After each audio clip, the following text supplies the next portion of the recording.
and I think the live caught you. I think it caught you. It's okay. I do the editing, so it can catch me all at once. It won't matter. There you go. Hello, gang. My name is Brian Rail. This is Maya Paveza. We are Happy Grasshopper, and this is What to Say Now, episode 3. Dan wanted me to apologize for him. He had a previous commitment that he wasn't able to make, but we as Happy Grasshopper made this commitment to you to be here every Monday at 2 p.m. Eastern Standard Time, so that's what we're doing. We are here. Maya, say hi to the group. Hi, group. All right. So what to say now for those of you who are new, and if you are new, please post a comment down in the chat box. We'd love to meet you. Yeah, and our third musketeer, Melissa McCone, is out there somewhere. Yes. She couldn't get on Zoom. Technical issues, you gotta love them, right? Yes. So what we do here is we try and do some group think about how to answer some of the difficult questions that are facing us, not only as real estate agents, but as human beings during this time. And so that's what we do. You're watching this, you should be watching this on the Happy Grasshopper business page. We do have a group for this, and we will post the link down in the comments below. But it is facebook.com/groups/what to say now, all one word, no spaces. Please jump in there. There's a ton of people in there that have a ton of industry knowledge to help, and they have a lot of life knowledge also, so they can help with it. With a question regarding real estate, they can help with a question regarding life. So that's what we're here. Think of us as the Dear Abby of real estate issues. We're to help you answer those questions. Maya, what do you got for us? Anything? Well, I saw an interesting story. I mean, a lot of agents are kind of wondering. I think agents don't wonder because I think real estate agents like you and I know that business is really booming right now. But like Pennsylvania was completely shut down. And I live 5 minutes from the border. So it's crazy to see, I'm dual licensed there too. They just reopened in one brokerage near the Pittsburgh area in 1 week sold 525 houses. So in 1 week, 525 houses. That was the pent up demand. So, I mean, I think that one of the right things to say right now is it's still a good market. I mean, it really is. I've been watching things going on with the brokerage where my license hangs, and I see the emails, and it's I need this and I need that, and I have buyers looking for this, and there's nothing out there. So, it's kind of surreal to see that happening while lockdowns and all these other situations, but it's harder right now to say anything, and if you don't know what to say, the best thing to say is, hey, I hope you're good. If you need anything, let me know. Just reach out, right? Absolutely. It's hard to believe today is June 1st. Halfway through the year. We are really looking forward to 2020 being done. Because it's been a crazy year. Yeah, but didn't you say that about 2019 and 2018 and 2017? Because I know I did. Yeah, this is true. This is true.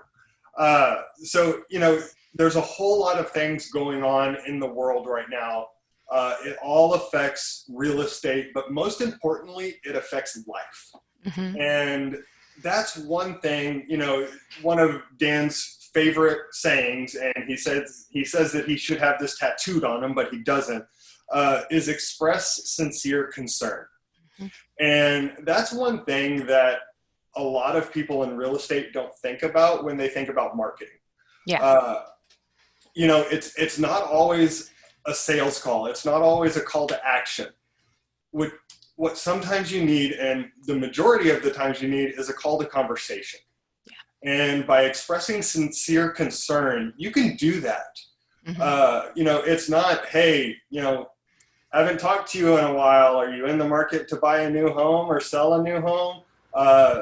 Hit me up. No, sometimes it's a matter of, hey, coming up on the 1 year anniversary of your home purchase. The world has definitely changed. Yeah. How are you doing? Yeah, I mean Is there that anything I can help you with? I don't know about you, Brian, but when I was actively selling it, and I felt this too when I bought my house before I was in real estate, you feel like your agent is your buddy or your friend, because you spend so much time with them and it's such an important decision. And, what they don't understand is, they're supposed to feel like your only client, but at the same time, you might be working with 5, 10, or 15 other people. If you have a team, who knows how many. So, when we close that deal and we're not in that multiple times a day communication with them, they feel like they're abandoned. So it's really important to have those regular touches, these keep in touches, and just the random reach out and say, hey, it matters. It makes a big difference. And even like a handwritten note card, like on the anniversary of buying a house, send them a note card. But it's never too late to re-engage, even if you haven't talked to a client in a long time. Um, before you see them list their house with someone else, reach out and re-engage. And that's, it's hard because people don't know what to say. And sometimes it's easier not to say anything after a certain period of time passes, but Yeah. that's not why we're talking about this. Yeah, exactly. And Yeah. That's a perfect segue into our first question that was posted in the What to Say Now group. Again, if you're not a part of that group, the link is down below. Make sure you click on it and join the group. Laura Granger asked, how many times should I reach out to a past customer / client who has not responded to my just checking in messages? She Never said stop. she's sent a note card. She's sent text and voicemails. What do you say to elicit a response? And that's really where that expressing sincere concern can come into play. Yeah, and I think that that's a situation where you're sending a note card. You're not, or you're making a call and saying, "Hey, I hope things are okay. I've been reaching out and haven't heard anything back. I'm not sure if I did something to upset you. I would love to catch up. Please let me know. I can't get better if I've upset you and I don't know what I've done." We're professionals. We're not taking this personally, and people are afraid of confrontation sometimes. So you kind of have to place blame on yourself for something. Hey, I'm sorry, I've not been in touch, and I've been meaning to call you, and it kept slipping away. So here I am. Just take ownership of whatever it is and take the pressure off of them, which we seem to say every week. Yeah, and I think the other part of that is what has been said so far. Mm-hmm. Because if your keep in touch campaign is nothing but a bunch of market updates, Yeah, or that's not, or something like that, none of that is a call to conversation. And I mean, look at the last time you got an email that had market stats in there. Did you hit the reply button and say, "Oh, cool, thanks"? No, of course not.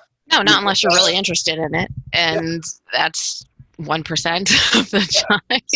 And even if you were really interested in it, unless it was written really, really well so that there was a call to conversation in there, then there's no reason to reply to it. Well, I think people have to realize too, like I know for some reason my personal email address ends up in spam filter. I think I've been in your spam filter, and it's like for whatever reason, and it's a Gmail address and it's my personal one.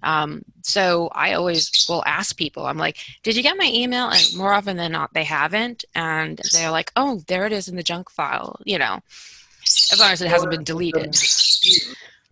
What? Yeah, it went to junk. Hold on, let me pull that out real quick. Wink, wink. No, yeah, whatever. Oh, I didn't watch. I didn't see it. Yeah, we've all been in there. But yeah, but I mean, I think it's worth it. You have to give them a reason to communicate and value. Honestly, like I'm not in his market, but I love the emails that Jeremy Blanton sends. I mean, it may be because our writers did them, but I liked them before I worked for Happy Grasshopper. I always opened Jeremy's emails. Before I knew he was a Happy Grasshopper client, and I still enjoy opening them. And it's just funny. I'm like, hi, I wrote that. So, you have to bring something of value to the relationship, and I think just those little touches, sincere concern. Yeah, I mean, it could be something as simple as saying, "Hey, what a crazy time we're going through right now. Can you believe everything that we're having to deal with? How are you doing? I want to make sure everything is good. Give me a call or reply to my email. I'd love to hear from you. Yeah. And I Something mean, like that is a call to conversation. mhm. It's not sales. It is completely conversational, friendly, concerned. So, something like that, again, on in Laura's case, it all depends on what had been sent before. Mhm. It's a crazy time. So people are, some people have a lot of free time on their hands. Some people don't. Uh, No, I mean, if you're dual career household and then have kids in school and you're suddenly a homeschooling person that, you've got to like police everybody. yeah. It's a crazy time, but like you said, and I think that was good advice, Laura, look at the emails you've sent before. If it's just all been market updates and information like that, then I wouldn't be too concerned. If you sent them a card, I would say send them another card, and write a nice note. Say, hey, I haven't heard from you. I just wanted to make sure everything, or just stop at the house sometimes, you know where they live. You may want to just pop by and just say, hey, everything okay? And give them a bottle of hand sanitizer or something. Yeah. So I'd really like to know, if you're not in the group, or even if you are in the group and haven't replied to it, either go find that thread, or right here on the Facebook page underneath this video in the comments, let us know how you would address this. How do you reach out to those people that have been perhaps unresponsive to your emails or your phone calls or your letters? How would you respond to that? Let us know down in the comments below. I want to move on to the second one. It is from Mark Gores, or Gores, not sure how that's pronounced. Sorry, Mark. So your opinion, do you think next year will be the better time to buy? How do you capitalize on foreclosures post-pandemic? That is a question that was proposed to him, and he would like to know how to answer that question. Oh, I mean, I think the foreclosure market is going to remain what it's always been. I think you're going to have more of the predatory cash buyers out there. I don't think I think we're going to see a lot of delay in that, and there's going to be a lot of lawsuits due to the entire COVID situation. But no, now is a great time to buy. I mean, interest rates are low. They're trying to keep you in the market and buying. We don't know where we're going to be in a year from now. Real estate historically goes up. Even if you have a 1 year low, it, if you're planning on keeping a property for more than 3 to 5 years, it doesn't really matter what you pay for it, because you're still going to see an increase in ROI in the long run. Even if you may hit another high and say then come down 25%, but still, as long as you're above your purchase price and you're gaining equity, it's still going to be less than rents, because rents in a lot of the places are going higher and higher. So there's no reason to wait till next year. I wouldn't, you know. Yeah, and the thing with foreclosures, and obviously, we try and be very sensitive about what we talk about. You Everyone should be doing that, but there are Yeah, these if you're a questions. realtor, you're not allowed to have an opinion. Just listen and empathize. There are these questions that people will propose to you, and you have to. You're the expert in your area. You know what's going on in your area. You know how the market goes. So, number one, you think about the CARES Act. The CARES Act has allowed it so that people can file for a 6-month deferment from having to pay mortgage. Thanks for reminding me to turn my ringer off. Sorry about that. So that started in April, assuming that most people were able to make their April payment, which may or may not be a good assumption. So let's just say April, May, June, July, August, September. October would be the first missed payment. They're Yeah, not but even 30 days behind Yeah, but I think they're going to probably end up extending it. I don't think it's going to stop after the 6 month period, you Well, know? and that was where I was going to get to is, Ah, the whole process at the earliest couldn't start until October, November. yeah. And depending on where How, you are, right, what, Texas that, is expedited, isn't it? yeah, Texas is a fairly quick foreclosure, but even then it takes 60 to 90 days. See, here it's like 18 months. Yeah. So, it all depends. Yeah. So But if the whole process doesn't start until December, I mean, then you're looking at 2022 before the foreclosure is even finalized in your area. So waiting until next year is going to be a loss because you're going to lose out on the low interest rates that you have available today. And, there is a lot of demand for housing right now. But there are people who are in situations where maybe they've lost their jobs, not able to afford mortgages, who might be willing to sell their house not at a discount. They're going to sell for market rate, but they're going to be motivated to sell potentially.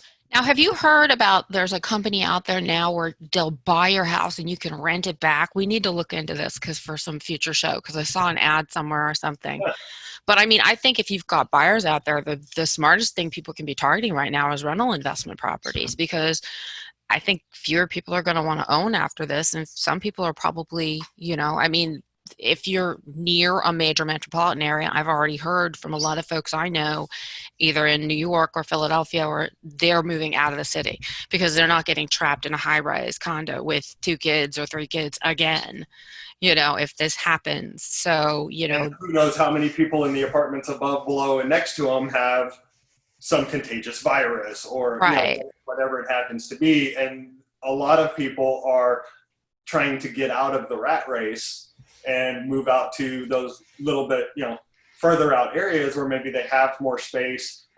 Maybe Where they can, they can control their own environment yeah, better. Yeah. and they can get a bigger property for less money because they're not in the middle of downtown or in those big areas where Hmm. cost of living is extremely high sometimes. Right. And so make sure we all work our relationships with those agents in those major cities if you're not one. Yeah. So my answer, and I posted this in the What to Say Now group, is be honest. You know your market.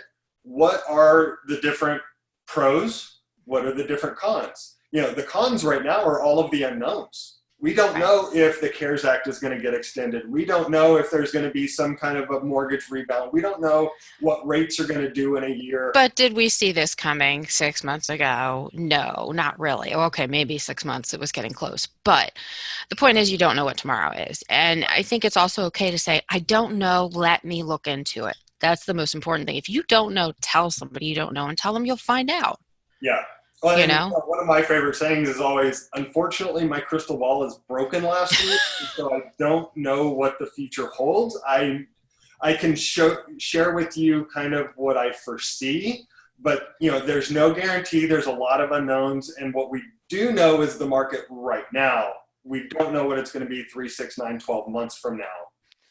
Yeah, and they're usually pretty good indicators, but I think that right now, there's so much in the media about everything that's not real estate. And what I've seen has been surprisingly negative about real estate. And, on various websites, it goes against everything we're seeing. They're like, oh, it's not a good time to buy. It's not. It's like, what are you talking about? So why, companies having record numbers in 1 week? Companies are up over last year's numbers. So, I think that the problem is you've got so many people that aren't in the industry giving opinions without having the actual expertise. I mean, I I saw what was coming in '08. I saw it before it came, and I advised clients to drop their prices. It's, an agent, if they're watching their market, they're going to see a problem coming before it gets here. They're going to be indicators if the market freezes or activity slows. You just have to pay attention to all those statistics. So, because if you're the one who knows the most, well, your clients are going to tell everybody else, right? Yeah. So, Yeah, and if you help them to protect an investment or take advantage of an opportunity or anything like that, they're going to remember that. They're going to tell their friends, and it's a great way, to earn referrals. But most of all, you want to make sure that you protect your client agent relationship as well. Yep, which never ends in most places. Uh, so those are the two big questions. For those of y'all who have not seen the show before, we like to keep it nice and short, not waste your time. So those are the two big questions that we wanted to get answered on the air this week. Maya, did you have anything else? No, I think we're gonna be back next week, and hopefully it'll be probably like you and Dan, or Melissa and Dan, and then I know we've got some webinars coming up too. We're gonna be doing one next week to talk about a special that we're running, the $9 for $90. Oh, no, sorry, $9 for 90 days. Wrong way. Much better deal. And then I know there's a with Chris Dreyer. Yeah, Dan's going to be doing a webinar with Chris Dreyer from what? on Thursday. Yeah. So we've got a lot of interesting stuff coming up. But yeah, don't just join the group, post questions, have a discussion, let us know what you want to talk about. And if you don't agree with us, that's great too. We appreciate it for sure. And if you haven't checked out the free content on Happy Grasshopper, stop by. And if there's content you need, tell us. I've had people ask specifically for messages, and I help them get exactly the message they want. So if you go there and you need something and it's not there, ask us, because one of our writing team will write the right message for you and even take multiple hits at it. Right? That's right. All So, right. So thank y'all for joining us. We appreciate it. We look forward to seeing you back here next Monday at 2 p.m. Eastern Standard Time. and one more thing. If you don't know what to say about something, just say, "How are you? Are you okay?" Absolutely. Yeah. Don't have an opinion. Express sincere concern. Yep. Make sure to follow the Happy Grasshopper business page, facebook.com/Happy Grasshopper, and all of these links are down in the comments on the video. Happy Grasshopper, facebook.com/Happy Grasshopper. That's the business page. Mm-hmm. And then the What to Say Now group, we really encourage y'all to get in there, because there's a ton of experience and a ton of knowledgeable people in there, and everybody's looking to help everybody else. That is facebook.com/groups/what to say now. And that's also linked on our business page. If you are watching this on Facebook, please give us a like. Please follow the page. If you're watching this on YouTube, Subscribe. please make sure to subscribe, ring the bell, get the notifications, all of that fun stuff. And if you have any questions for us, please don't hesitate to ask. Yep. Anything else? That's it. Stay good, stay golden, and stay real. Absolutely. Stay